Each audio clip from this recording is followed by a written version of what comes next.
Друзья, приветствую вас на нашем канале. Сегодня вы увидите дикую охоту где-то далеко на Валдае, но в барских хоромах, что вы очень любите, я знаю. Поэтому приятного просмотра.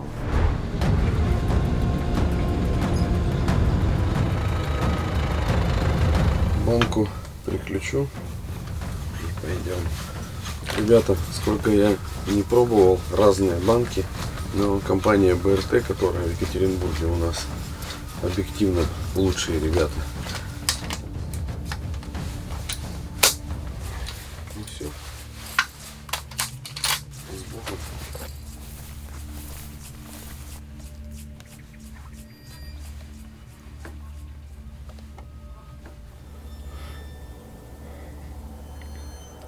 Ждем кабана.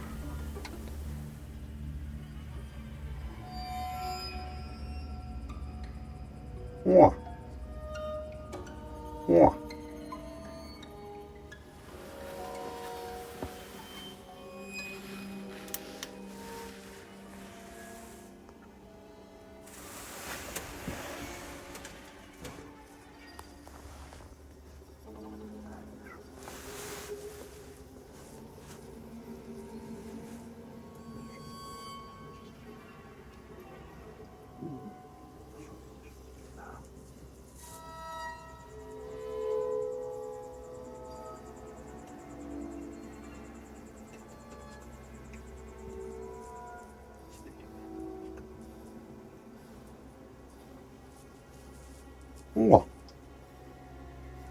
О! О!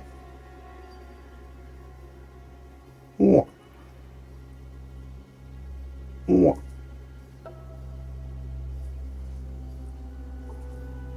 О! О!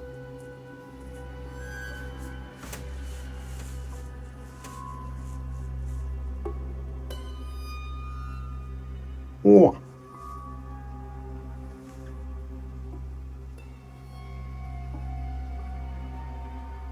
О!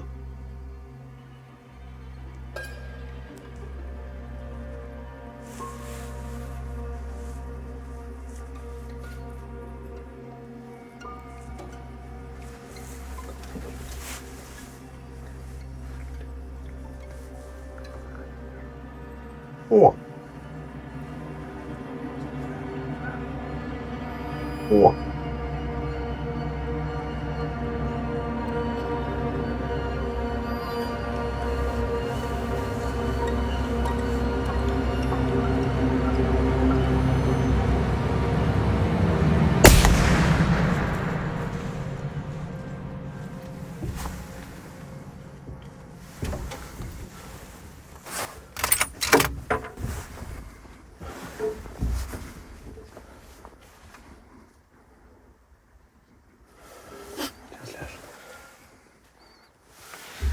Короче, ребята, не удержался я, не хотел сначала стрелять, не знаю, что мы там наснимали, но сначала лось мне показался маленький, думал где-то 3-4 отростка, смотрю потом, когда он боком встал, отростков было побольше.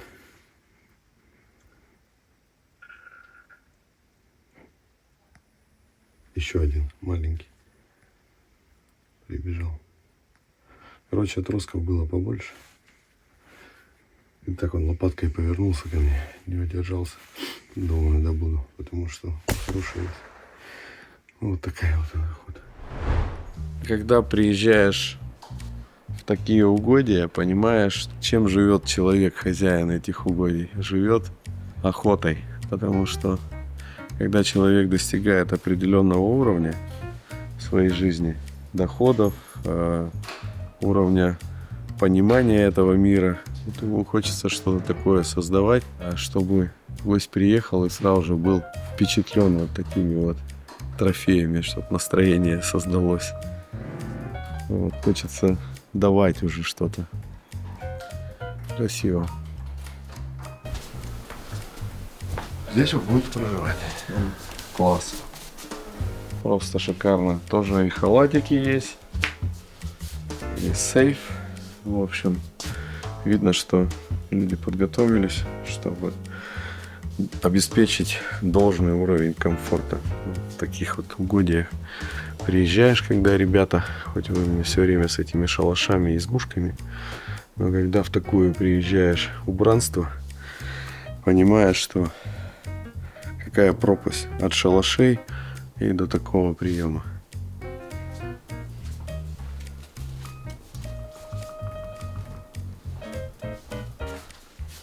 Туалет, душевая. Ну, в принципе, здесь можно и хочется жить. Так, конечно, сервировка просто шикарная. Попробуем, что тут у нас. После дороги такой 5-часовой горяченький ух. Объединение.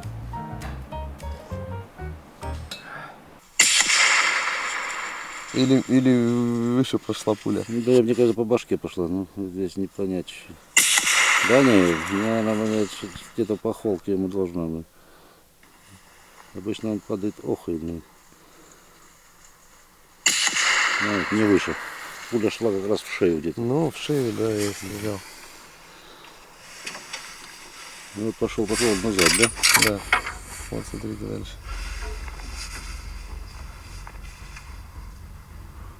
Но все равно это он стоит. Он же с той стороны кустов убежал. Вот не Да, видел, да, да.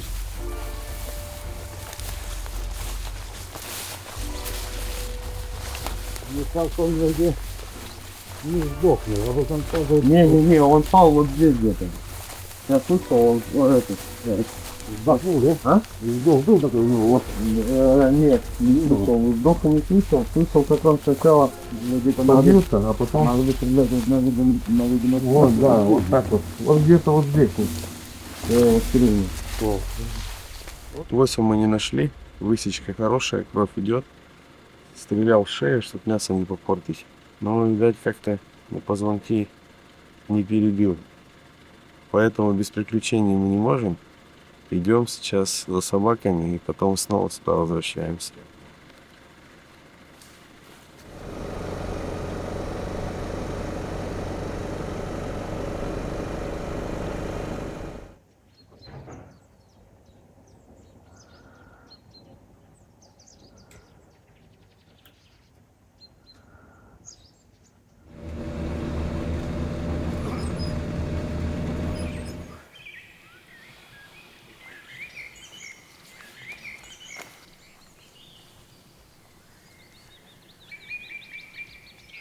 Друзья, вот для всех тщедушных, которые говорят, мишку жалко, вот видите, медведя, когда плотность очень высокая, он поедает вот все, что движется, грубо говоря, всех плотоядных он жирает. Вот завалил молодого сигалетка, голову отъел и бросил его. Может, кто-то спугнул, потому что пытался прикопать его. Вот где-то дня 2 назад вот этого медведя он завалил. Но сейчас, чтобы мясо не пропало, а медведя можно было добыть, егеря вытащат этого лося куда-нибудь на поле, куда медведь точно придет, потому что запах, вот видите, еще он пока не начал разлагаться, еще только-только надулся, но еще дня 2, и тут будет 100-200 метров, будет запах такой смрадный, что дышать невозможно. Поэтому медведя надо регулировать численность, поскольку иначе он заходит везде, в поселки и так далее. Вот недавно в Карачаево-Черкесии случилась беда. Сейчас ищут, поисковый отряд снарядили, ищут человека, потому что медведя очень много. Там вот Мурат есть в Карачаево-Черкесии, охотник. Он об этом говорит уже год, что скоро начнут людей есть. Так и случилось. Так что не стоит зверя жалеть и говорить, что те, кто его бьют и регулируют численность, какие-то не такие люди. Сегодня у нас авторское парение в бане. Я еще не видел, что за баня. И еще у нас сегодня готовка в ресторане. Приехал специальный повар из Санкт-Петербурга, который готовит дичь. чему-то научимся. Может быть, для своих гостей на базах будем готовить, а может быть, сами для себя. Думаю, что будет интересно. Пойдемте. Вот такая вот банька, ребята. Дома все построены, это блокхаус и очень толстый, по-моему, такой этот брус клееный. Дома, конечно, загляденье. Приветствую, меня Дмитрий зовут. Приветствую, Иван, меня Очень зовут. приятно. Как добрались? Да, все, слава богу. Вы хоть пострелять-то успели? Успели, все И как? уже. Нормально все. Успехи есть? Да, есть. Ну, сейчас поделитесь. Да, это так хотелось бы нормально пропариться, но не сразу же, чтобы там откинуться, а так у меня... Без крематория. Без крематория, да, у меня этот... да не знаю, простыл что ли недавно, как бы, и вот до сих пор выходит все, и вот как бы грудь у меня желательно пропарить хорошо, чтобы прям прогрело, чтобы я на утро встал И полетел. И полетел, я да. думаю, что полетите сегодня, во-первых. И будете летать до утра. Это во-первых. А во-вторых, начнем с ваших ножек. А до ножек мы с вами сядем, пообщаемся, проговорим, построим все точечки и диспозиции. А быть может, в вашей простуде еще что-то виновато.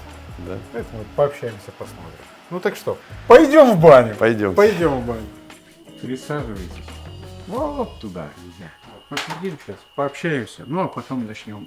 Чего хотелось бы не про здоровье, хотелось бы поговорить про парение. Чего вообще ждешь от этой бани?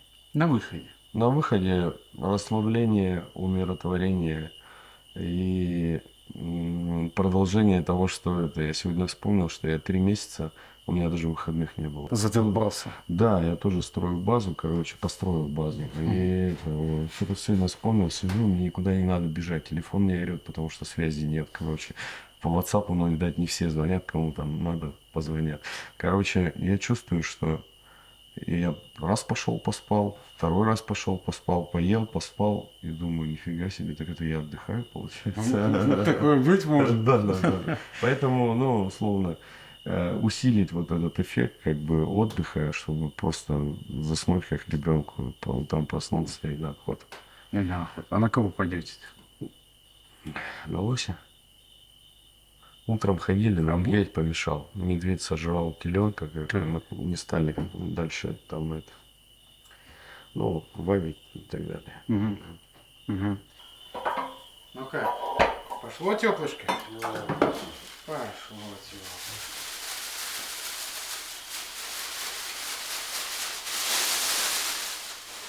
Хейтеры скажут, панов совсем звезданулся. Ребята, да, я преследую одну цель. Показать вам, что вообще в мире бывает. Бывает вот такое авторское парение. Вот здесь, на Валдайской усадьбе. Для того, чтобы кто-то что-то взял для себя на вооружение и где-то сделал для своего гостя, там, попарил его, еще что-то сделал, чтобы гостю было хорошо. И чтобы вам было от этого хорошо. Так? Ионы целые. Так точно. Дмитрий, как вас по Класс есть. Вот это уже тяжело запомнить. Но если запомнишь, валять не забудешь. Афоня. Держи. Дыши. Вот так. И раскидываем ножки аккуратненько. Все. Отдыхаем. А вот теперь мы выключаем всю эту подсветочку. И вот с этого момента начинаются наши чудеса. Друзья, час водного парения пролетел просто как 10 минут или 5 минут. Ну, такое расслабление, плюс атмосфера, место просто завораживает.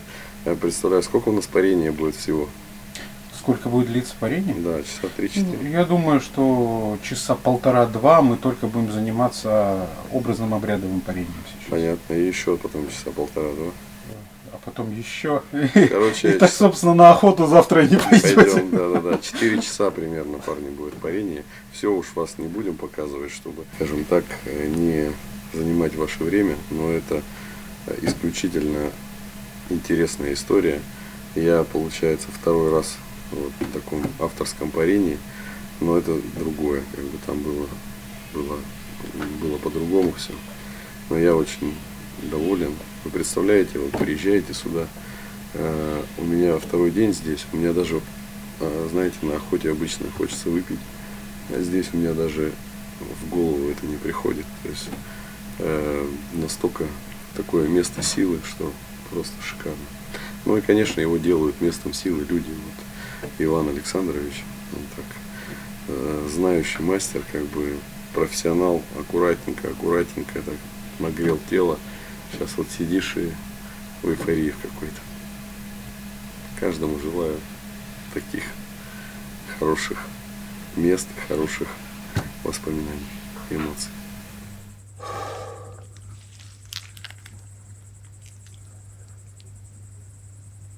Там, метра 2. Метра 2? Да, чуть больше. Да. И погнали. И 4 метра. Кто ж там разберет? Хорошенечко, рыбонечко, дышим.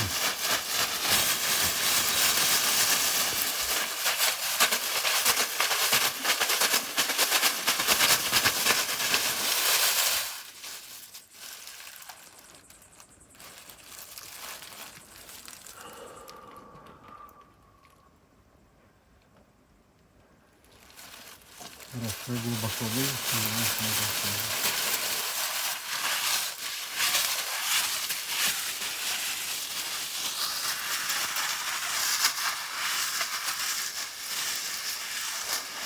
Хороший глубокий вдох делаем. Еще раз хороший глубокий и выдох хороший. Вот.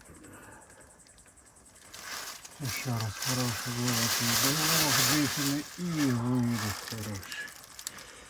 Вот туда.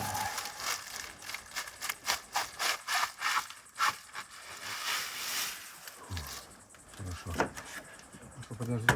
Стань, как ты стоишь. Не, стой, как стоишь. Ой. Больно? Нет.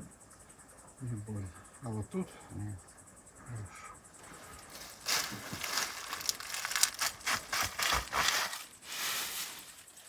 Обманывай. Левая же. Обманывай. Левая. Я понял, что левая. А это что хрумкает?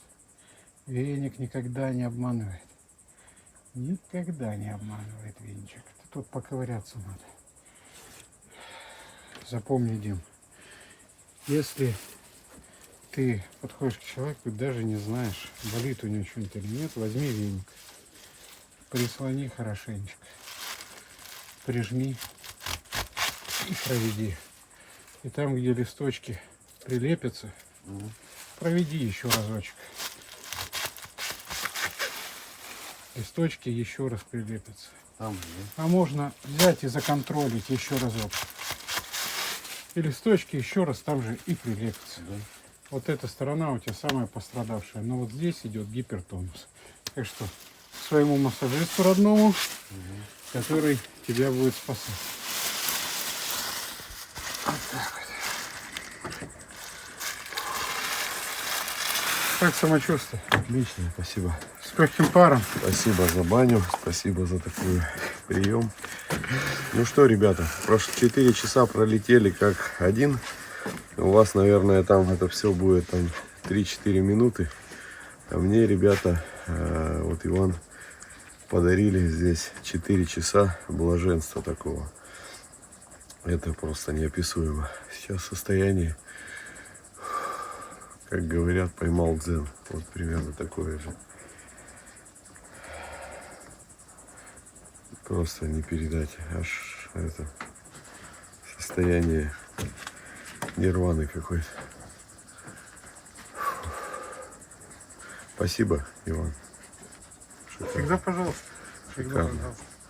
Всегда, знаете, когда человек какое-то делает усилие или что-то делает, прилагает усилия, это обязательно всегда возвращается чем-то добрым. Вот даже, казалось бы, такая профессия вроде бы простая, там, банщик, да.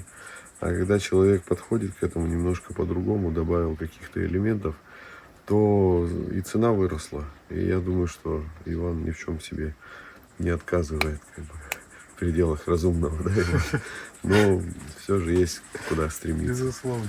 Вот, это круто, потому что это целый концерт, ребята, он сделал. для меня. Спасибо еще раз огромное. За приготовление блюд в этом хозяйстве отвечают лучшие шеф-повара Санкт-Петербурга. Сейчас попробуем котлеты из кабанчика.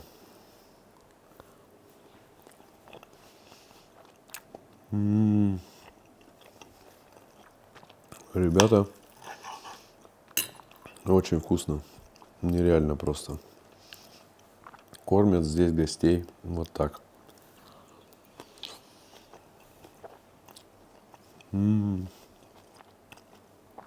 Смотрите, вот этот дом стоит 175 тысяч в сутки. Хоть один человек живет, хоть приезжает с охраной, там, не знаю, с друзьями, как угодно. Иногда со своими поварами. Для персонала тоже есть отдельные домики. Вместимость дома 14 человек. То есть, если 175 тысяч поделить на 14, ну, поделите сами, сколько получится. Не так уж и дорого. Если человек, допустим, хочет, чтобы для него готовили, то это еще 10 тысяч рублей с человека. Соответственно, трехразовое питание. Но, в принципе, цены сначала кажется, что огромные, а на самом деле нет, если считать правильно. Покушать в ресторане стоит, ну, не меньше там на человека 2,5-3 тысячи рублей. И 3 раза это, ну, те же 10. Но здесь, опять же говорю, место силы такое создано. Кругом лес, птички чирикают, еда вкусная, банька. Есть отдельный такой мангальный дом, где можно там до 30, наверное, человек, если не больше, вместимостью. 40 человек можно вместить. Ну, то есть, все сделано для того, чтобы люди могли сюда приехать и очень комфортно отдохнуть. Но, соответственно, мы все ссылки оставим в описании. Кто захочет, можете забронировать. Или, если есть желание приехать сюда со мной, чтобы я здесь с ребятами организовал для вас охоту, то вы можете связаться со мной. Ссылка тоже есть в описании. И, соответственно, мы можем и фильм снять, и вместе провести время. Соответственно, связывайтесь. Сейчас едем на медведя. Медведь здесь ходит уже на овса. Вот приехали на другую территорию. Сейчас, дай бог, с медведем что-то получится у нас.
Охота помогает отстраниться от всех забот. Сидишь на вышке, слушаешь шум леса. Смотришь, какая красота вокруг. Деревья. И ждешь медведя.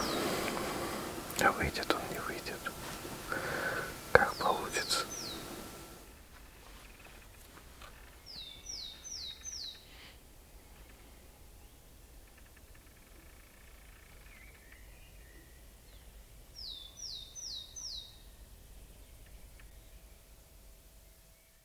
Расскажите, что у вас здесь еще на хозяйстве есть? Какая-то тайная комната, я вижу. Да, пойдемте. Так, здесь у нас, собственно, мясоразделочный цех. Здесь, когда добывается любой зверь, который в наших водах водится, начиная от утки, заканчивая медведем, разделывается здесь. То есть, собственно, разделочный стол. Вот у нас есть лебедка, которую поднимаем его для удобства снятия шкуры. Если крюки, вывешиваем его, то есть если большой лось в основном это требует. Вот. Происходит разделка. Если, допустим, хотят охотники в кусках, то мы его замораживаем. У нас есть большая, я смотрю, морозильная просторная, камера, да? морозильная камера. Вот Заглянем? у нее, рабочая у нее. Да, она, ну ладно, ничего не будем. закрыта. А сколько у нее кубов примерно? Она где-то метров? приблизительно кубов на 6. Вот так вот. То есть это 2,5 метра в длину, в полный рост, по 3 полки с каждого борта. Короче, ребята, вот такая, я так понимаю, морозильная камера, наверное, это 500 000. И вот это все оснащение, это еще, наверное, 500 000. Это минимум 1 000 000 надо, не считая самого помещения, 1 000 000 нужно на оснащение. Я так понимаю, что у нас это все еще предстоит, потому что я смотрю, здесь и вакууматор есть. Да. То есть, грубо говоря, все распаковали правильно, разобрали лося. Вот тесак такой. Это такой топор нижегородских мастеров, да. Я на выставке такой в Москве. увесистый, да, прямо. Это я на выставке купил в Москве. Да, приятно его даже в руках держать, а не то, что работать им.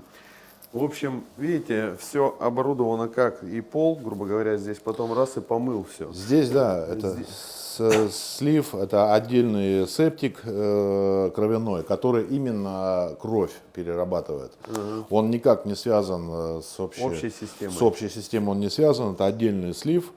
Здесь таким, как корыцем таким пол сделан, все стекает сюда. То есть, как бы после каждого, понятное дело, разбора животного, здесь все дезинфектируется, моется. Смотрите, какая Мясорубка. промышленная мясорубка. Трехфазная мясорубка. Да. Ну, есть чему поучиться, то есть должна быть вот такая же мясорубка, обязательно металлические из оцинковки столы, нержавейки, точнее, да. извиняюсь, да, нержавеющие столы, вот морозильные камеры, плюс Это еще дополнительные камеры. лари, да, потому что бывает так, И здесь самое главное это пила. Это просто незаменимая штука, потому что никаких практически отходов, кости, все она пилит. Она пилит это как масло талое. как масло. Раз. Да. Без разницы, какую там толщину, главное, чтобы настраивается, можно сделать стейки. Ага. Да, понял, супер. Делаем прямо стейки. Если, допустим, охотники просят, мы хотели бы стейков с собой, навакуумируйте нам, мы вообще это делаем без проблем. Класс. Да. Ну и здесь все очень удобно. Соответственно, Это, туда это обвалочный стол, да. Да, Туда ставятся тазики и по категориям сортируется мяса мясо, да. сортируется. Шикарно. И лебедка. Ванна для мойки, да, также это все оборудование, руки. И если там мясо слишком кровяное, там тоже все промываем, и оно Круто. приходит круто, в надлежащий молодцы. вид.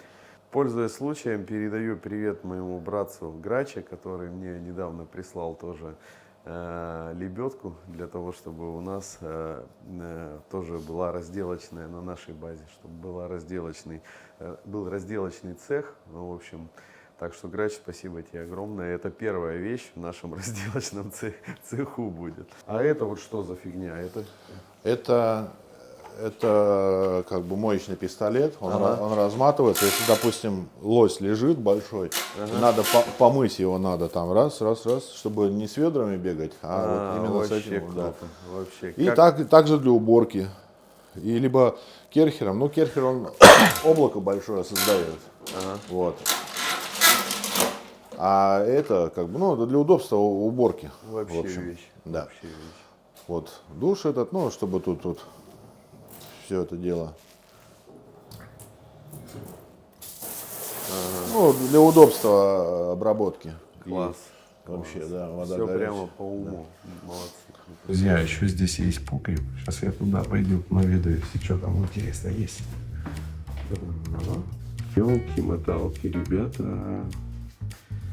Жаль, что я только сейчас это заметил. Как бы так бы, наверное, еще на неделю здесь остался, а может быть на месяц. Ну, правда, вы потом такого домового увидели.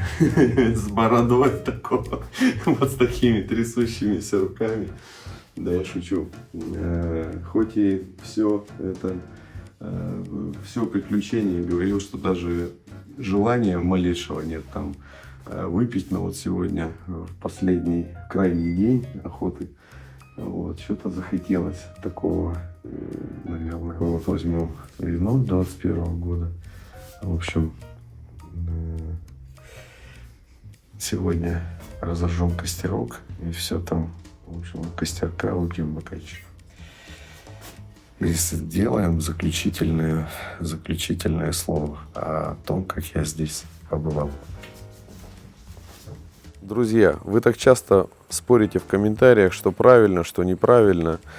Хотел бы немножко рассказать, вот как проходили эти 3 дня, которые у меня были, ну, одни из самых шикарных. Я наконец вспомнил, что я 3 месяца просто не отдыхал. У меня не было времени для того, чтобы расслабиться, там куда-то съездить, отдохнуть и так далее. Как вы все знаете, я тоже построил базу. И вот здесь я вдруг почувствовал, что я просто душой отдыхаю. Прилетает рябчик каждое утро. Качественное, хорошее, не знаю, постельное белье, там, халаты и так далее. Но помимо этого еще и люди. То есть вот эта база, она рассчитана на VIP, на премиальных людей, которые там, у них нет возможности, там, не знаю, они в 24/7 работают и иногда позволяют себе побыть вот в таких угодьях. Но опять же, если разделить там 175 тысяч в сутки на 14 человек, то это всего лишь 12,5 тысяч рублей. Но при этом вы получаете безупречный сервис, вы получаете возможность поохотиться и насладиться природой. Вот здесь она просто, ну, это такое вот место, где зашкаливает, да, и сервис, и природа. Это одна из лучших баз, в которых я побывал. Из услуг здесь есть и команда поваров, то есть это 6 человек приезжает, они полностью обслуживают, официанты, повара, разделочный цех, доставка до места охоты. Ну, то есть настолько все продумано, что просто от этого, как некоторые скажут, даже тошно. Ну, тошно бывает по-разному. Знаете, в Африке охотятся и кушают там, простите за подробности, но желудки убиенных животных. Как бы. У всех она охота разная. Тысячи, миллионы людей-охотников, может быть, десятки миллионов, по всему миру десятки миллионов. У всех разная охота. Кто-то привык, извините, добыл животное и сразу же желудок съесть, а кому-то нужен бокал вина. Вот я под конец позволил себе выпить 2 бокала вина. Ребята, из моих охот это было лучшее. Я хотел бы, чтобы вы сюда приезжали, бронировали, потому что, ну, это такая вот история про общение, про комфорт, про дружбу, ну и про охоту, конечно же. Ребята подарили мне кепку и вот такой еще пакет. Сейчас я посмотрю, что там, я правда не знаю. Так, тут что-то еще. Так, это подставка под пиво. Обязательно заберем. И еще какой-то мешок. Сейчас глянем, что здесь.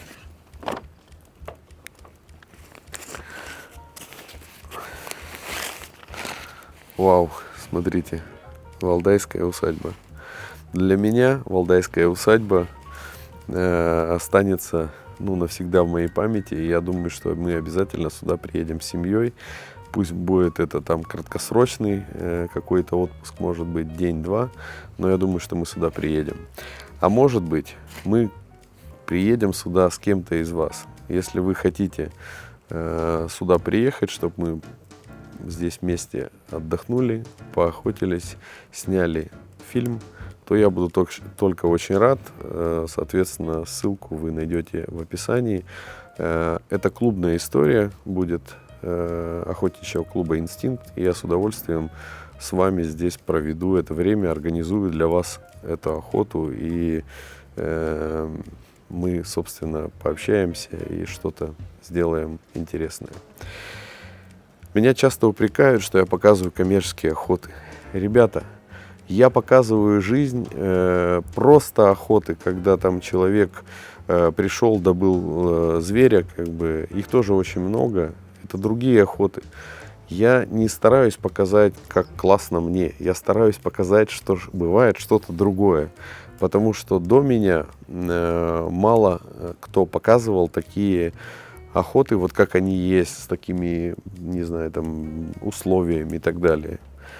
И мне хочется с вами поделиться, что бывает другое, для того, чтобы не показать, как классно я отдыхаю. Нет, это про другое, и мой канал про другое, и я про другое. Я про то, чтобы как-то развиваться, да, смотреть, как у людей бывает, и для того, чтобы вы что-то отсюда взяли и сделали у себя, реализовали. Может быть, у кого есть охотхозяйство, может быть, у кого их нет, но человек взял там, не знаю, даже путевки в общедоступные угодья, как Ваня, например, из Архангельска, и сделал там небольшую заимку, и он зарабатывает, там, не знаю, помогает маме, там, родственникам, еще кому-то. Понимаете, для того, чтобы развивалась эта отрасль, в палатке у костра она точно развиваться не будет. Хотя я и такую охоту люблю. И я уже прошел этот возраст, когда все это было в моей жизни. Поэтому я вам показываю для того, чтобы вы что-то взяли оттуда. Вот от этих выпусков, от того, что я делаю, от того, что делают мои операторы, там, монтажеры, закадрового текста и так далее. Я на самом деле, вкладываю сюда, опять же, душу и большие средства для того, чтобы у вас что-то, отложилось, там, вы чему-то научились. Ребята, я просто закончу этот выпуск. Напишите в комментариях, что вы думаете об этой базе, об этом фильме. Связаться можно, я оставлю все контакты. Я вам скажу, что я просто был счастлив здесь эти 3 дня. И когда ты счастлив, плохие комментарии или, не знаю, какие-то вещи отходят на второй план, негативные, потому что каждый человек должен знать за себя, какой он человек, а потом уже там на общественное мнение. Поэтому всех адекватных людей я приветствую, люблю по-братски, уважаю, и до нового выпуска. Пока.